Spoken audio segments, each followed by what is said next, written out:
We are now a few months in after spending time with all this next generation hardware at CES 2020, and one of the devices we got our hands on back at that show was this device right here, the ASUS Chromebook Flip C436. And along with it were other Chromebooks as well that kind of promised to deliver this next generation Chromebook experience. And so going into reviewing the first one of those, spending every day with it over the course of, a couple weeks, it was very tempting to go ahead and start crowning it the best this and the best that without even thinking about things too much. But I had to temper my expectations just a little bit. As excited as we are for this next generation of Chromebooks to get here, this is the first of many, and we need to really look at it in lieu of its price tag, in lieu of the Chromebooks it's come after, and in lieu of the Chromebooks that are coming afterwards. And so we wanted to take a full look at the Flip C436 and try to help you decide if this is the right next gen Chromebook for you.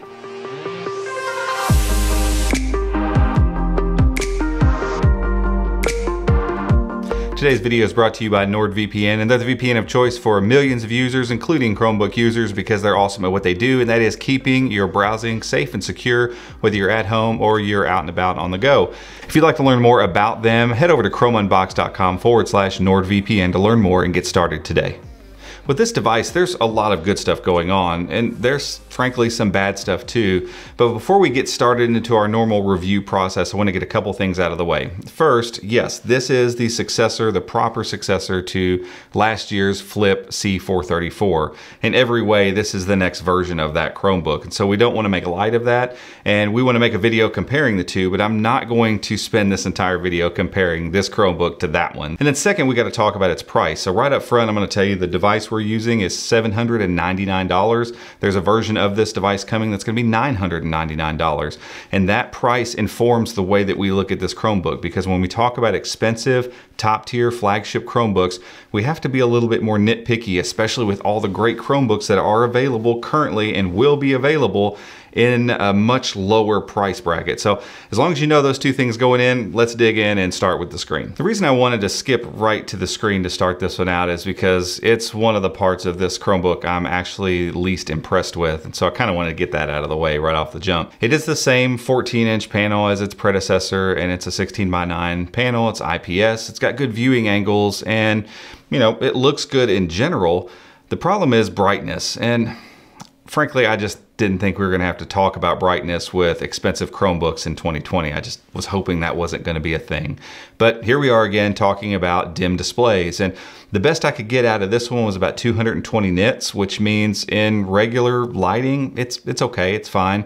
But the minute you get by a window, or God forbid you take it outside, it's just almost unusable, and that's just frustrating for a Chromebook in this kind of price bracket. On a positive note, this device still carries those nice thin bezels on three sides, which is very nice because you get basically a 14-inch screen in what feels like a 13-inch Chromebook. So that's great. And again, the colors and viewing angles are fine. It's an IPS panel, it's a touchscreen.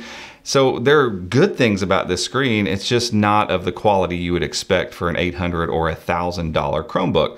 It also comes built in with USI Stylus support, and that's been a little frustrating as well. Unfortunately, actually, as it turns out, they've somehow fixed the USI Stylus issues with this device. There was an incremental update to Chrome OS 80.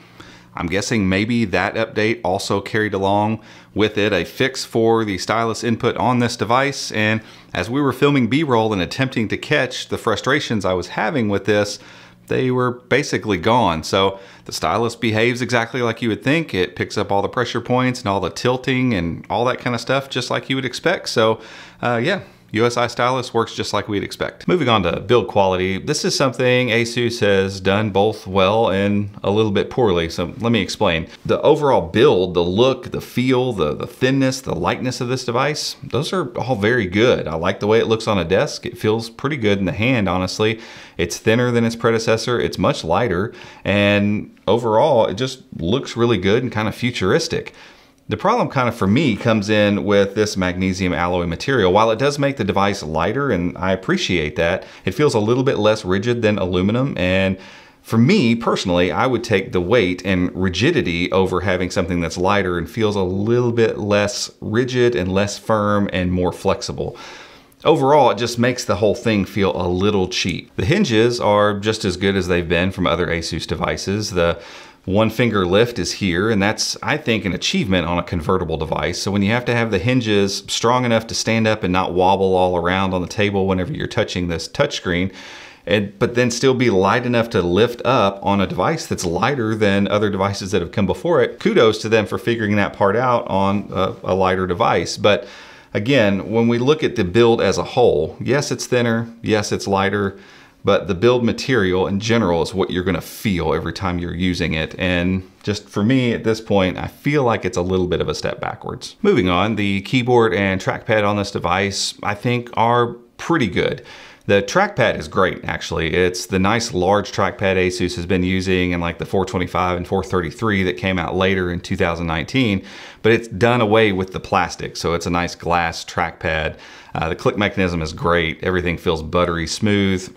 I really can't fault this thing in any way, shape, or form. However, we gotta move on to the keyboard, and while it's not bad, it's a good keyboard, I feel like it's a step backwards from its predecessor and compared to some of the other Chromebooks on the market.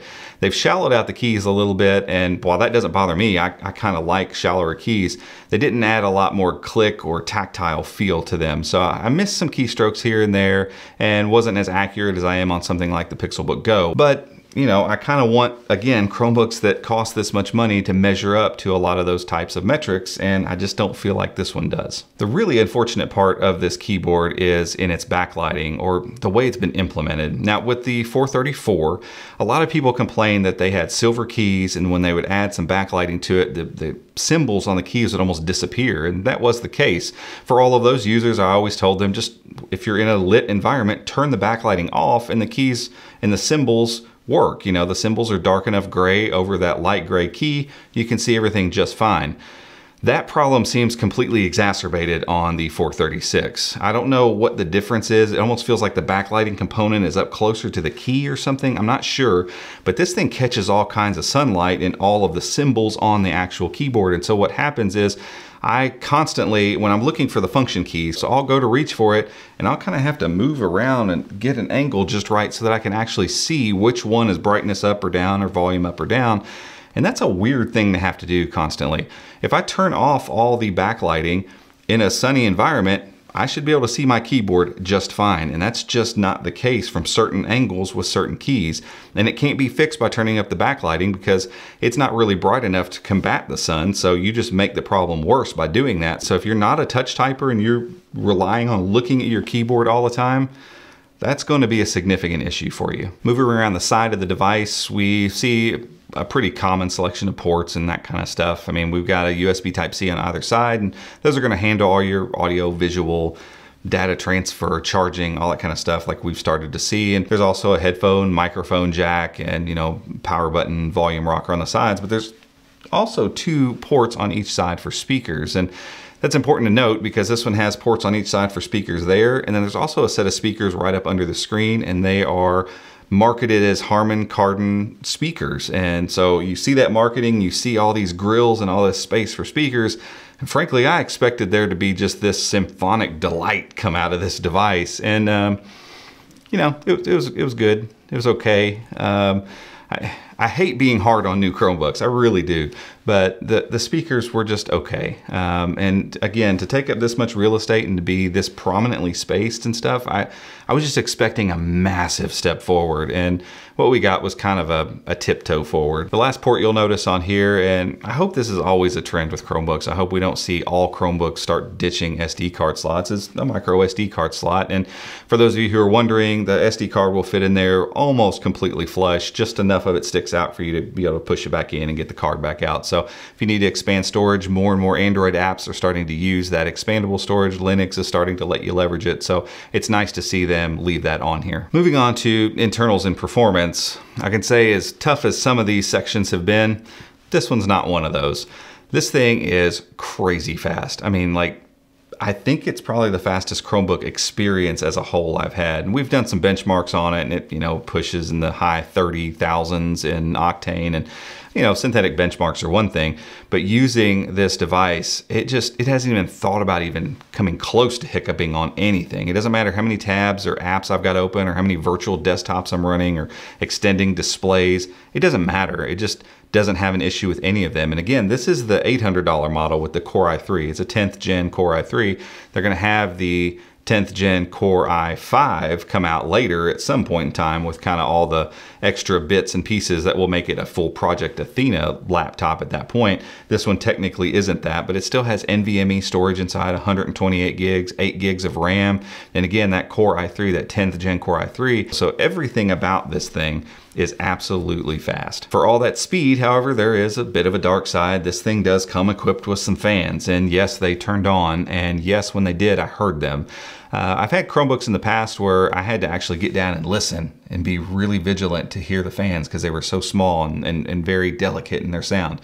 This isn't that. You need to know from time to time, these are going to kick on and you will hear them when they do. Battery life, not surprisingly, is great. I mean, Chromebooks in general have great battery life. This one's constantly telling me anywhere from 8 to 12 hours, somewhere in that realm. So you're going to get, you know, normal use of about 8 to 10 hours probably realistically. And that's with me cranking the brightness up on this thing all the time. Because again, the screen isn't that bright, so it's not like I'm running around with 50% screen brightness. This is cranked up 100% brightness with its fans kicking on every once in a while, me putting it through its paces. You're gonna get a full day's work out of this thing, no problem whatsoever before you gotta hit the charger. There's a handful of features I wanna mention before we wrap up, and they're kinda internals based. And there are new things for this Chromebook and for Chromebooks in general, and while this is the only one that has some of them, other Chromebooks in 2020 will have them as well. And those three things are Wi-Fi 6, Bluetooth 5, and a fingerprint scanner. Now, fingerprint scanner, you're gonna notice the benefit of it right away. So the minute you open this Chromebook up, you're gonna get to love the fact that you can open the lid and touch a button and be logged in. I love that. But the other two things, Wi-Fi 6 and Bluetooth 5, aren't something that you're gonna necessarily get to take advantage of right now. Wi-Fi 6 is objectively better than Wi-Fi 5. It does all kinds of stuff better. You can read stuff on the web about all the benefits of Wi-Fi 6, but you don't get many of those benefits unless you're using a Wi-Fi 6 piece of hardware with a Wi-Fi 6 router. And most of you, I would bet, don't have a Wi-Fi 6 router yet. You will probably in the next couple years.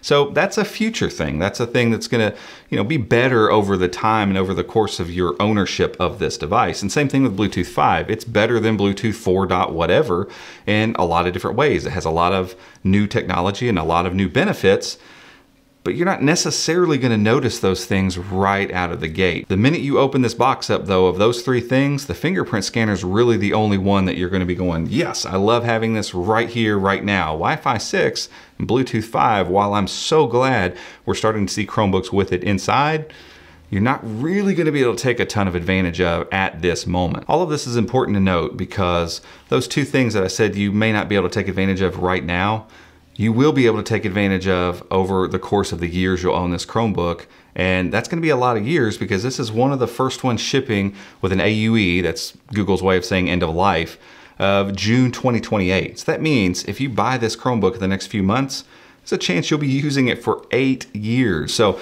don't hear me saying that Wi-Fi 6 and Bluetooth 5 aren't important. I just don't think that you're gonna notice them right now, but they're great because they're future-proofing you for the long future you stand to have with a Chromebook built in 2020.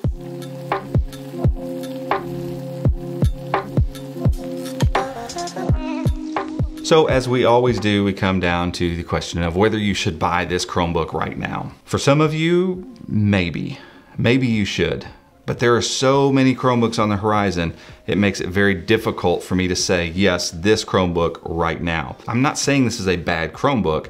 It's just not so simple whenever it's $800 for me to just say, yeah, go buy it, you'll love it, because there are some nitpicky little things wrong with it. And at $800 as a Chromebook buyer, you should be expecting a really great Chromebook experience. I don't want you to think that I'm saying this is the best Chromebook, go buy it, spend your $800 and you'll love it, because I don't know that that's the case. But I also don't want to say that it's the worst Chromebook ever made. It just has some issues, and at this price, you need to think really hard about whether or not this is the right Chromebook for you. But guys, that's it for this one. If you liked it, give it a thumbs up, go down there and hit the subscribe button, and make sure and hit that notification bell right next to it if you'd like to be notified when we make future videos just like this one. And make sure and hit that join button if you'd like to see all the stuff that our members get, like behind the scenes footage and custom emojis. Until next time, we'll see you.